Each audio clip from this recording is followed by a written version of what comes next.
From the Bronx TV and radio studios at UTPA in Edinburgh, it's the Bronx Sports Report. What's happening, Bronx Nation? I'm Daniel Morales, and I'll be giving you the Bronx Radio SportsCast for this week. We've got a wrap up of this past week's Pan Am basketball, a rundown of the past week's college football, and a look back at Week 13 in the NFL. But first, they finally did it.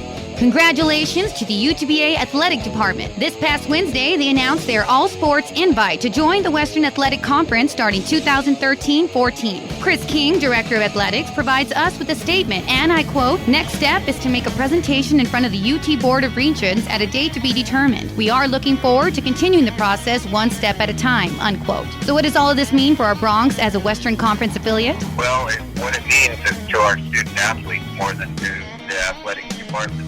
Our student athletes now will be able to automatically qualify for national championships. We have not been able to do that before. Our student athletes will also be able to have a voice in the NCAA, and will have all of the privileges of membership with that. Since UTPA's invite to the WAC conference, does this mean UTPA will be getting a soccer team soon? Yeah, we will be getting a women's soccer team and a men's soccer team as part of this, because to be a full conference member, you have to have soccer. We'll start the women's soccer team first. We've already started working on that, and we're just in the initial planning stages for the men's soccer team.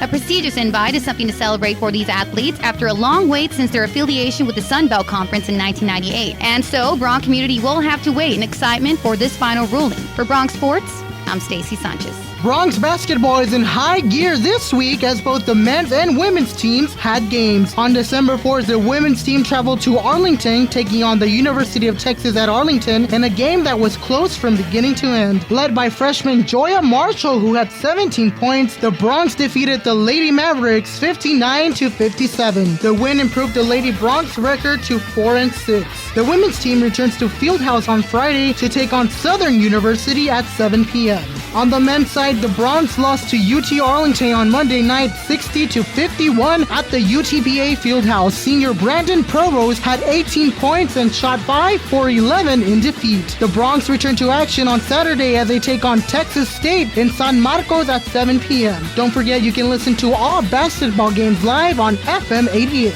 In Bronx baseball news, the schedule has been released and it will be challenging. The first game of the season is Friday, February 15th at Texas A&M Kingsville for a 4-game stretch. The Bronx first home game will be Friday, March 22nd in a 3-game series with Arlington Baptist College. With 2 trips to College Station to take on the Aggies and other road trips to Big 12 powerhouse Texas and TCU, the schedule is enough to keep any team on their toes. For Bronx Radio Sports, I am Orlando Vargas. Hey UTPA, are you ready for some excitement?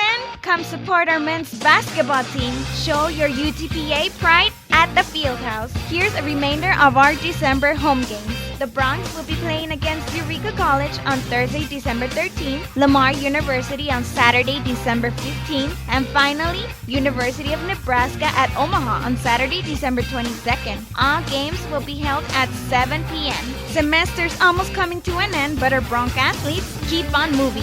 For Bronx Radio Sports, Mary Rodriguez. The NFL was rocked this weekend with the murder-suicide of Kansas City Chiefs linebacker Javon Belcher. Belcher, who was in his 4th year with the Kansas City Chiefs, got into an argument with his girlfriend that led to murder. He left the scene and showed up at the Kansas City Chiefs training facility where he thanked his coaches and team general manager Scott Pioli in person before taking his own life. The game went on as planned the next day against Carolina, where the moment of silence was held for the victims of domestic violence. Javon Belcher's name was not mentioned during the game. For Bronx Sports, this is Josh Maldonado.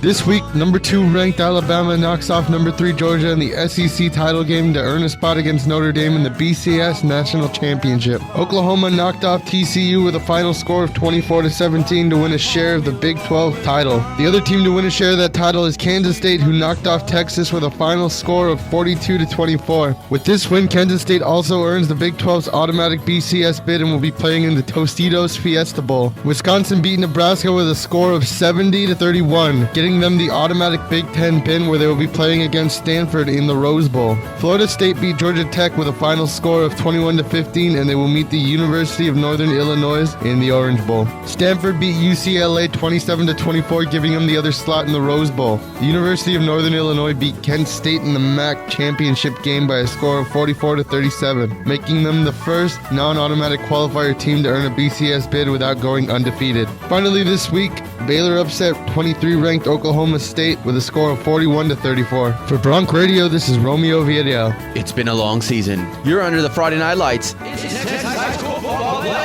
In an amazing come-from-behind win, Port Isabel down 28-20 had a 17-play, 95-yard drive down the field to tie it up at the last second at 28. The Tarps then scored in overtime to beat Navarro 35-28. Port Isabel will now face Belleville in the Class 3A regional final. Other scores from the third round include Cibolo Steel running all over Edinburgh North 38-0. San Antonio Brennan putting a beatdown on Edcal Chelsea 42-0. And San Antonio Madison beating Sherryland 40-13. Texas high school football. It's all or nothing. Men's college basketball is now in full swing. Here's your top 25 wrap-up from Sunday, November 25th to Friday, November 30th. In last Sunday's games, the number one team in the nation, the Indiana Hoosiers, sent Ball State packing in a major blowout, 101-53. The number 6 ranked Syracuse Orangemen defeated the Colgate Raiders 87-51. Cal Poly rallies by 18 points to upset number 11 UCLA 70-68. The number 15 Spartans beat Lafayette 63-60. In the Old Spice Classic, number 17 Gonzaga takes the win against Davidson 87-61. The number 20 Oklahoma State Cowboys cruise by Portland State 81-58. Number 21 UConn defeats Stony Brook 72-63. Number 23 Colorado hands Air Force their first loss of the season 89-74. And 25th ranked San Diego State gets past USC 66-60. For Tuesday, November 27, the number 1 Hoosiers pummel the number 14 Tar Heels 83-59. The number 3 Michigan Wolverines slip by number 18 NC State 79-72. On Wednesday, November 28th, number 2 Duke wins by 5 against number 4 Ohio State 73-68. Number 9 Arizona annihilates Northern Arizona 93-50. And a big upset, number 11 Creighton loses to Boise State 83-70. Then in another upset, the fans rush the court as Miami sinks number 13 Michigan State 67-59. For Thursday, November 29th, the number 7 Gators blow out Marquette 82-49. The reigning champs, number 8 Kentucky, fall to the Fighting Irish 64-50. And number 12 Gonzaga smokes Lewis Clark State 104-57. Finally for Friday, number 6 Syracuse drops Arkansas 91-82. Number 10 Kansas holds off Oregon State 84-78. And number 20 Georgetown inch past Tennessee 37-36. This is your men's college basketball wrap-up. For Bronc Radio Sports, I am Gabriel Cantu.